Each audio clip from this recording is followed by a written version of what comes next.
All right, 85 Ramcharger. Got the firewall here. We're going to get it prepped to do the Lizardskin.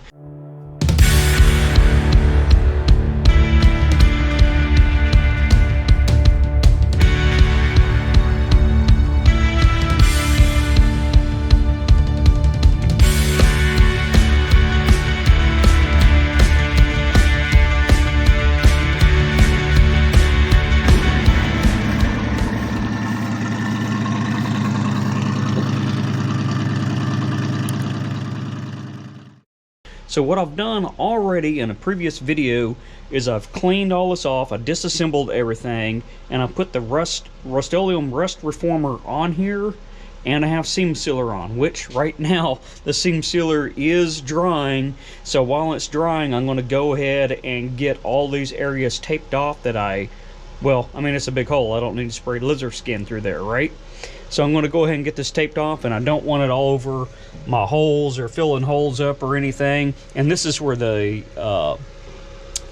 box mounts, the heater AC box mounts. So I want to make sure I have a good clean installation on there and it's not lifting it up or anything.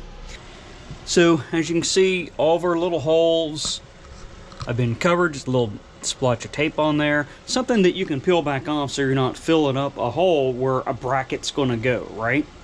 I've still got this other side to do. I'm going to knock that out. Once that's done, we'll take a peek at this.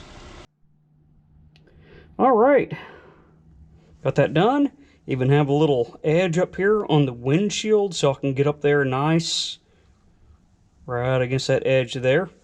One thing I forgot to mention, the rust reformer will need to be scuffed before you put the Lizardskin on. So scuff it before you tape it on there. So hopefully you're not doing this by the numbers and you watch the whole video before you start. So got all little things all taped up there.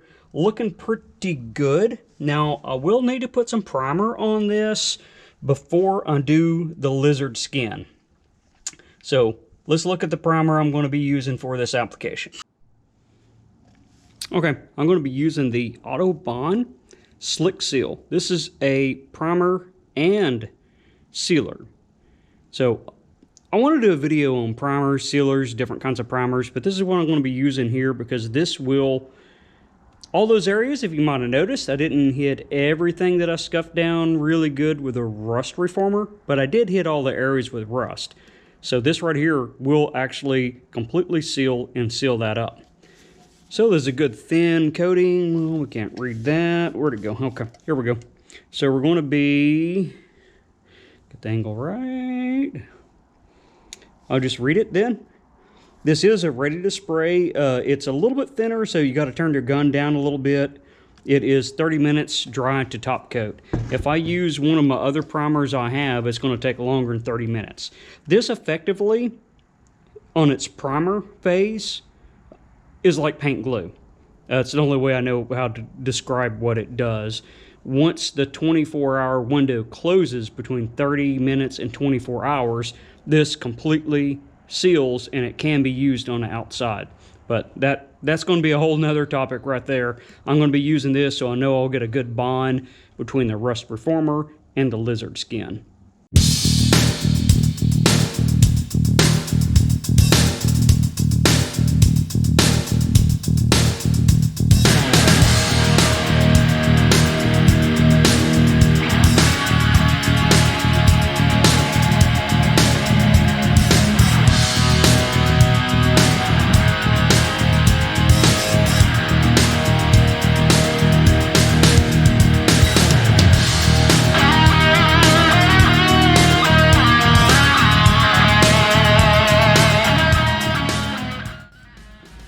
Okay, we're almost getting there.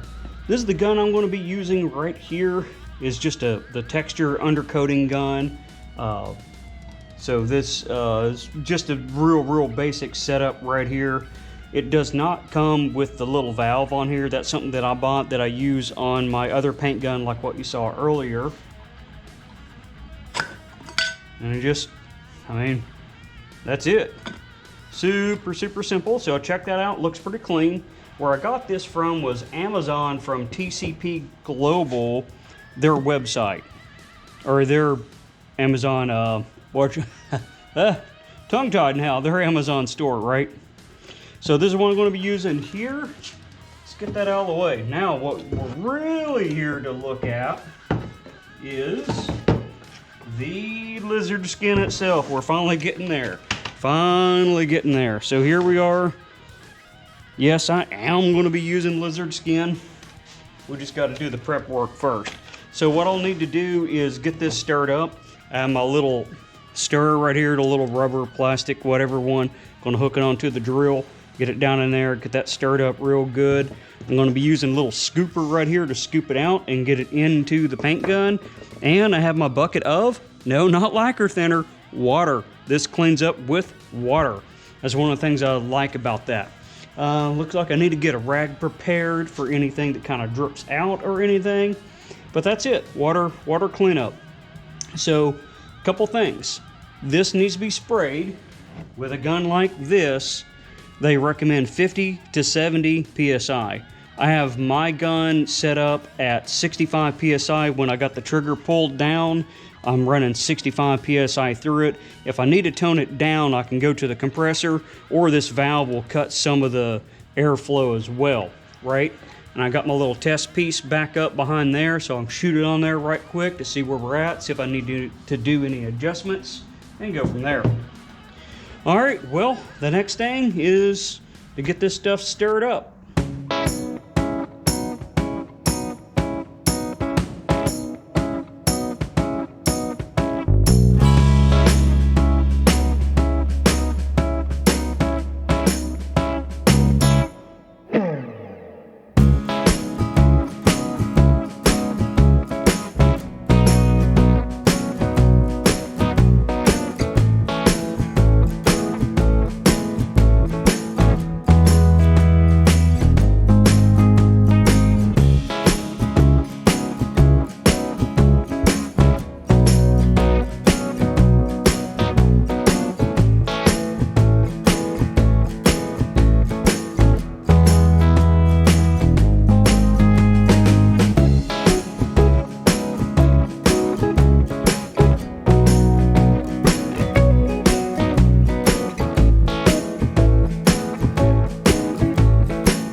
Okay, got my little thingy of water and a rag.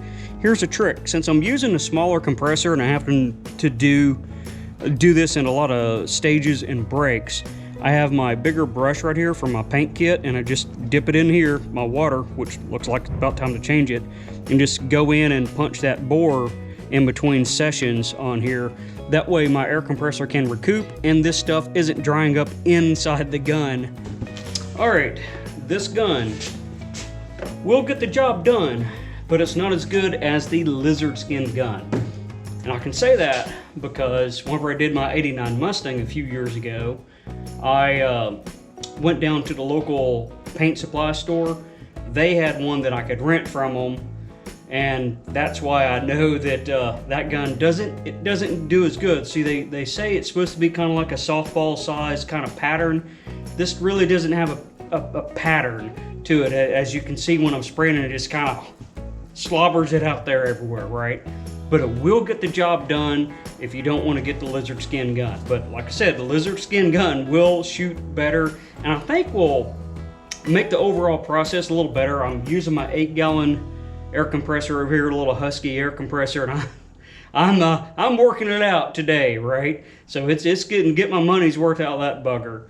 So the Lizardskin gun, given it shoots better, I think you would end up using less air because you're more efficient with what you're doing. Okay, got it all done, got my stuff cleaned up. Let's talk about some other stuff here. So I'm doing this in winter because this is a winter project, and I know a lot of us do our projects in winter. So how do you keep the temperature up? Well, I don't have per se, you know, a heated shop like with a furnace or whatever. I got a little heater there that I run while I'm in here, and it's about 65 degrees right now.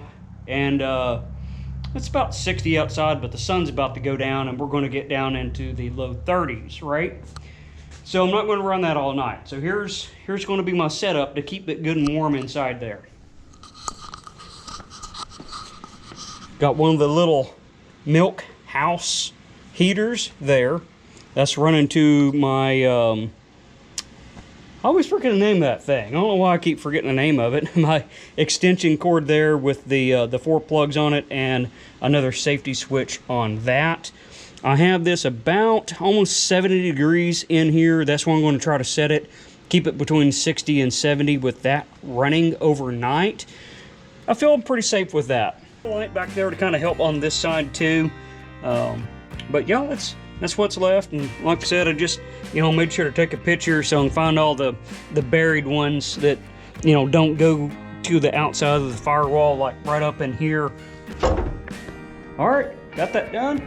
Hope that helped you out right there. And as you can see behind me, got the firewall painted and coming back together.